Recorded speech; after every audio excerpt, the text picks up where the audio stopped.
Bonjour à tous et bienvenue dans cette nouvelle vidéo sur ma chaîne YouTube. On se retrouve aujourd'hui pour le 12 décembre. On a fait la moitié du parcours pour le calendrier de l'Avent. J'espère que ces vidéos vous plaisent. Moi je prends énormément de plaisir à pouvoir vous les faire. Et aujourd'hui, c'est pas du Marvel. Et aujourd'hui, c'est pas du DC. Eh oui, c'est de l'indé aujourd'hui, de l'indé pur.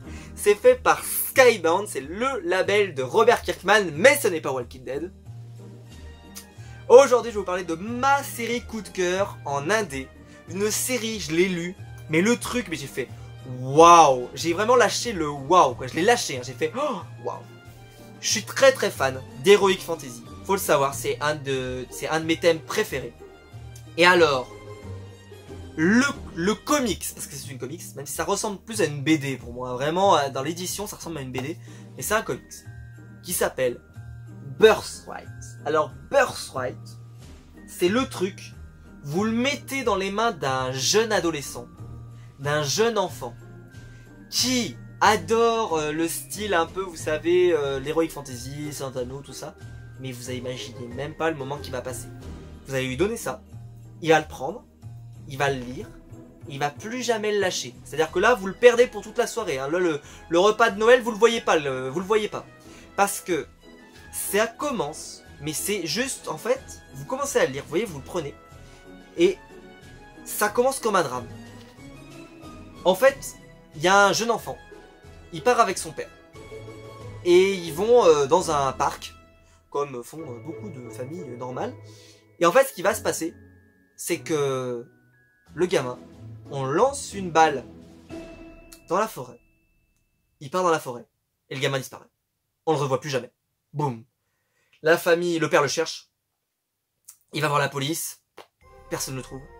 Il revient voir sa femme. Sa femme le démonte. Elle pleure. Ça commence comme une sorte de drame familial. Il divorce. Il a un frère. Donc ils ont un deuxième enfant. La famille se déchire, c'est l'enfer. Enfin, une catastrophe. Et ensuite, à peu près un an plus tard. C'est ça, il me semble. Un an plus tard. Et ben on a un mec. Je vais vous le sortir. Attendez, je vais vous montrer. Hop. Attendez. Donc en gros, c'est cet enfant-là. D'accord? C'est cet enfant-là. Et en gros, je vous montre sur la couverture, mais cet enfant qui est là, il va devenir lui. C'est-à-dire qu'il va devenir une sorte de énorme guerrier qui en fait a été amené là pour une bonne raison. Parce que il était destiné à venir là. Et il doit affronter une menace. Et ce qui va se passer, c'est qu'il va devenir un héros. Il va être vraiment le personnage qu'on espère. Et ce qui va se passer, c'est que le gamin revient. Il est trouvé par la police. Ils prennent ses empreintes. Et là, bien sûr, il a vieilli. Donc là, il est plus l'enfant. Donc en gros, en un an, il a pris 15 ans. Je sais rien, peut-être 10 ans, je sais rien, peu importe.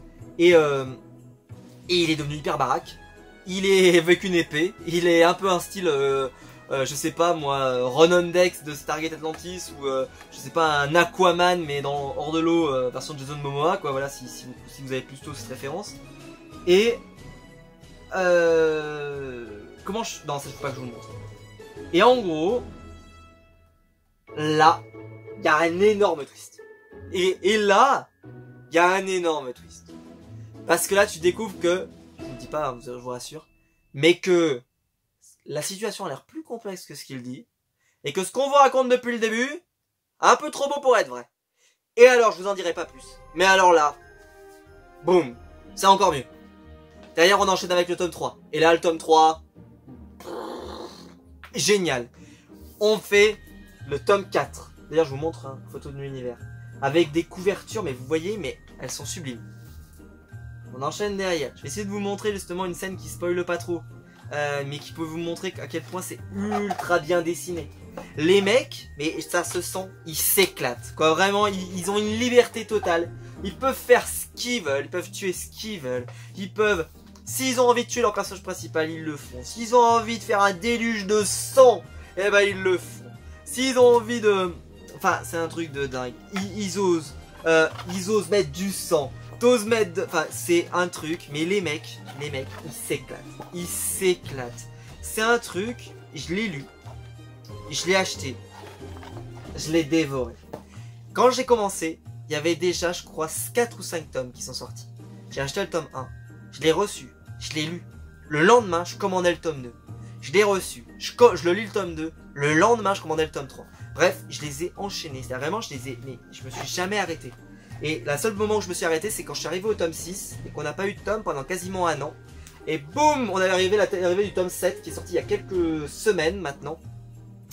Je l'attendais comme le Messie. Je vous dis pas, je checkais régulièrement pour voir où ça en était. Et bah là, voilà. Tu reviens dans cet univers et c'est génial. Les personnages avancent, évoluent.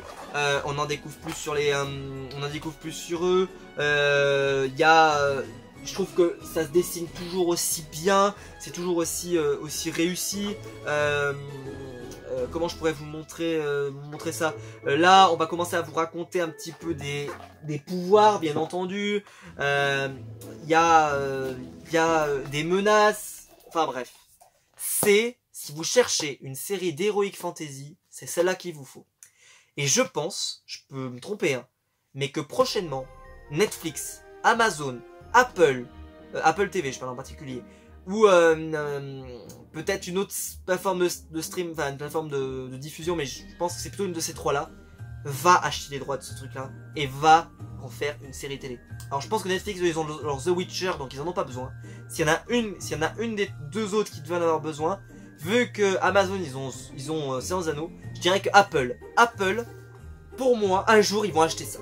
Et un jour je dirais, je vous l'avais dit que c'était trop bien.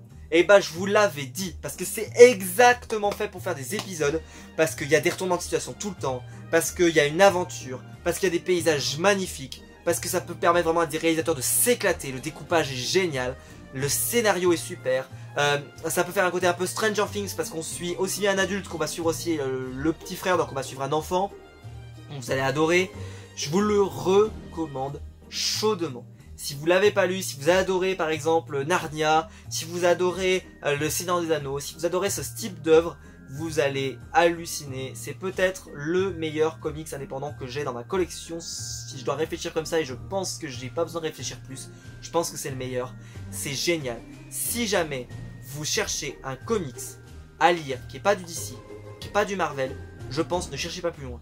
Lisez ça, vous allez halluciner. Il y a 7 tomes. Vous pouvez offrir le premier et puis après vous voyez si ça lui plaît, après vous enchaînez avec les autres parce que c'est génial, tout simplement.